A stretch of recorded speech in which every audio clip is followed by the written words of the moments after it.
विनेश फोगाट को लगा बहुत बड़ा झटका। विनेश फोगाट को डिसक्वालीफाई कर दिया गया है ओलंपिक से।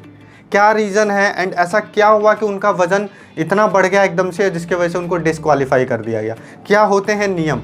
एंड विनेश फोगाट ही नहीं, भारत के लिए ना ओलंपिक 2024 जो पेरिस ओलंपिक 2024 चल रहा है उसमें एक एक कदम से हम लोग चूक रहे हैं और एक एक कदम से चूकना, जब आप इतने पास चले जाओ ना मेडल के और उसके बाद आपको मेडल ना मिले तो बहुत दुख होता है। और ये एक बार नहीं हुआ है, इस बार ना 6-6, 7-7 बार ऐसा हुआ है। क्या है वो, कौन है खिलाड़ी, सारी चीज़ें हम लोग डिस्कस करेंगे। लेकिन उससे पहले आप वीडियो को लाइक कर दो, चैनल पे नए हो तो सब्सक्राइब कर लो, फेसबुक पे ये वीडियो देख रहे हो तो पेज को लाइक एंड फॉलो ज़रूर करें।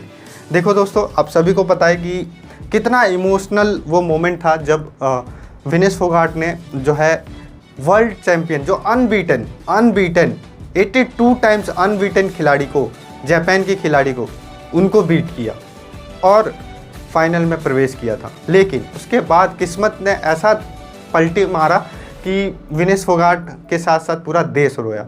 पूरा देश अभी निराश है। जी हाँ, ऐसा गोल्ड और सिल्वर ये दो में से एक मेडल अपना पक्का था। लेकिन हुआ क्या कि विनेश फोगाट, जब इन्होंने अपना राउंड, एक दिन में इनके 3 मैच थे, ठीक है, तो उससे पहले विनेश फोगाट का ना जो वेट था, क्योंकि उससे पहले भी वेट किया जाता है, तो 49.9 था, ठीक है, बिफोर द मैच। लेकिन उसके बाद चूँकि देखो इनका इंक्रीज़ हो गया, इनका नॉर्मल वेट काफ़ी ज़्यादा था, ठीक है, मतलब इनका नॉर्मल वेट जो है ना वो 57 था। इन्होंने वेट कम किया था, अपना कट आउट किया था। बहुत मुश्किल होता है वेट कट आउट करना।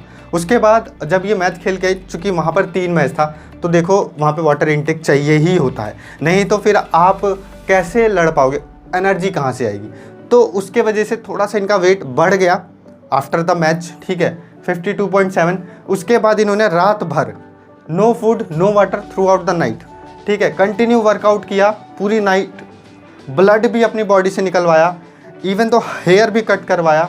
उसके बाद इन्होंने सौना सेशन भी किया मॉर्निंग में, ठीक है, रिड्यूस वेट किया अपना करने के लिए, सारी चीज़ें मतलब की इन्होंने। लेकिन इनका जो वेट हुआ, अब जब इन्होंने मॉर्निंग में वेट किया वापस से, तो 15.1 kg यानी कि 100 ग्राम ज़्यादा रहा था, और जिसके वजह से इनको डिसक्वालीफाई कर दिया गया। हालांकि ओलंपिक में इससे पहले ऐसा कुछ नहीं हुआ, ठीक है। 100 ग्राम से आप किसी ऐसे प्लेयर को, जिन्होंने वर्ल्ड चैंपियन प्लेयर को हराया हो, जो अनबीटन है उसको हराया हो, सिर्फ 100 ग्राम के चलते आपने उसे बाहर कर दिया। इससे बड़ी दुख की बात क्या होगी? सोचो इस खिलाड़ी पे क्या बीत रही होगी, इसने कितनी मेहनत करी है उस चीज़ के लिए।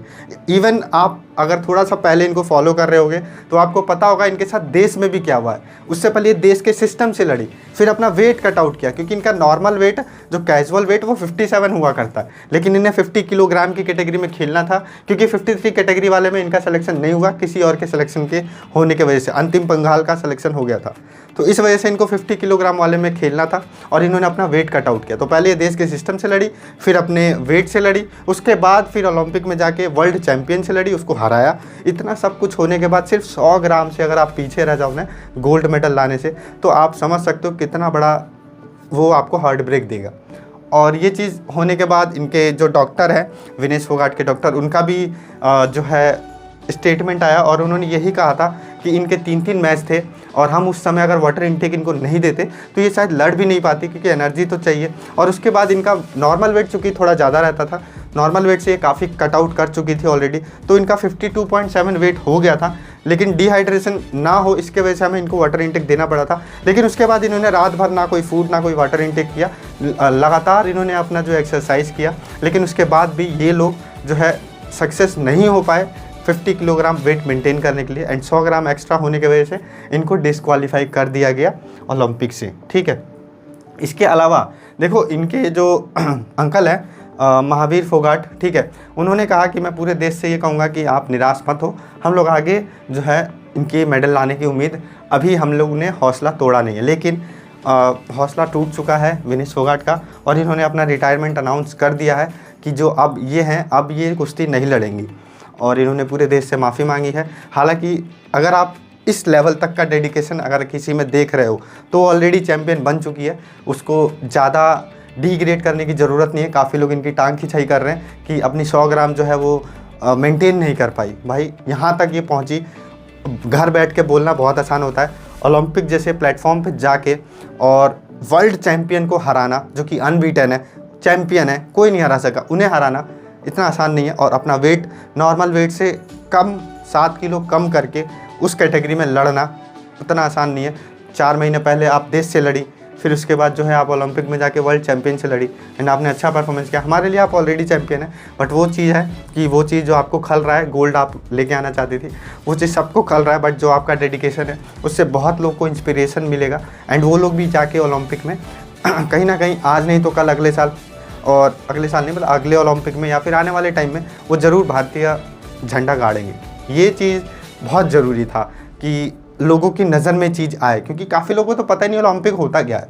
चलो बहुत अच्छा काम था, लेकिन अब इसके बाद ना देखो, मैंने जैसे बोला भारत का ना किस्मत ही बहुत ख़राब है। मतलब अभी हो क्या रहा है ओलंपिक में मीराबाई चानू जो लास्ट ओलंपिक में मेडल लेके आई थी, वो भी 4th पे वेट लिफ्टिंग में 49 किलो वेट लिफ्टिंग में 4th पे फिनिश करती हैं, ठीक है। इसके अलावा मीराबाई चानू 2 बार, और यहाँ पर लक्ष्य सेन जो बैडमिंटन में, इन्होंने भी 4th प्लेस पे जो है फिनिश किया। सोचो एक एक प्लेस से हम लोग पीछे रह जा रहे हैं, अदरवाइज़ हमारे हाथ में मेडल रहता। मीराबाई चानू का एक मेडल रहता, लक्ष्य सेन का एक मेडल रहता। हालांकि लक्ष्य सेन ने भी बहुत सारी चीज़ें कही हैं, आप पढ़ सकते हो, स्पोर्ट्स कीड़ा पे इन्होंने बहुत सारी चीज़ें कही हैं। इन्होंने कहा है कि ये इनका गोल सही था, लेकिन एक टाइम था कि इनसे बेटर ओपोनेंट इनको मिला और उसका जवाब ये नहीं दे पा रहे थे। हालांकि ये तैयारी करके गए थे, बट हर कोई तैयारी करके आता है, तो वो वाली चीज़ें हैं। आप पढ़ना चाहो तो पढ़ सकते हो, हमें डिमोटिवेट नहीं करना है। और ये 2 खिलाड़ी नहीं है जिन्होंने 4th प्लेस पे फिनिश किया। अगर आप देखोगे तो मनु बेकर 2 मेडल लाने के बाद तीसरा मेडल लाते लाते चूक गई, 4th पे फिनिश किया। कुछ 0.0 कर कुछ इनका जो है वो था जो 3rd प्लेस पे थी उनसे डिफरेंस था। इसके अलावा अर्जुन बबूता, इन्होंने भी 4th पे फिनिश किया, 4th पे। धीरज एंड अंकिता, इन्होंने भी 4th पे फिनिश किया। अनंतजीत एंड महेश्वरी, इन्होंने भी 4th पे फिनिश किया। लक्ष्य सेन और मीराबाई चानू तो है ही हैं जिन्होंने 4th पे फिनिश किया। तो सोचो हमारे पास 6 मेडल और आ सकते थे, लेकिन हमने ये गंवा दिया केवल 1 कदम से। तो ये जब चीज़ होती है ना ऐसी कि हम लोग इतने पास जाके बहुत दूर रह गए मेडल लाने से, तो बहुत दुख होता है और ये हार्ट ब्रेक होता है। और इसीलिए इंडियंस का ना बहुत ज़्यादा ओलंपिक को देखकर हार्ट ब्रेक हो गया। मैं भी मतलब 2-3 दिन से पिछले लाइव देख रहा हूँ, तो मैं ऐसा सोचता हूँ कि क्यों ऐसा हो रहा है हमारे साथ कि हम लोग सिर्फ 1 कदम से अपनी कंट्री के लिए मेडल लाने से चूक जा रहे हैं। बाकी होप करते हैं, देखो इन्होंने बहुत अच्छा खेल दिखाया। यहाँ तक पहुँचना इंडिया जैसी कंट्री से ओलंपिक लेवल पे पहुँचना बहुत बड़ी बात है, क्योंकि हमारे यहाँ पे उतनी ज़्यादा रिसोर्सेस नहीं है कि इन खिलाड़ियों को उतनी ज़्यादा फैसिलिटीज़ मिल सके, बट उसके बावजूद भी ये लोग पहुँचते हैं और अच्छा करते हैं। हमें इसी चीज़ पर बहुत प्राउड है और आगे हम लोग उम्मीद करेंगे कि और भी प्लेयर्स निकले, और भी एथलीट्स निकले और भारत का झंडा गाड़े।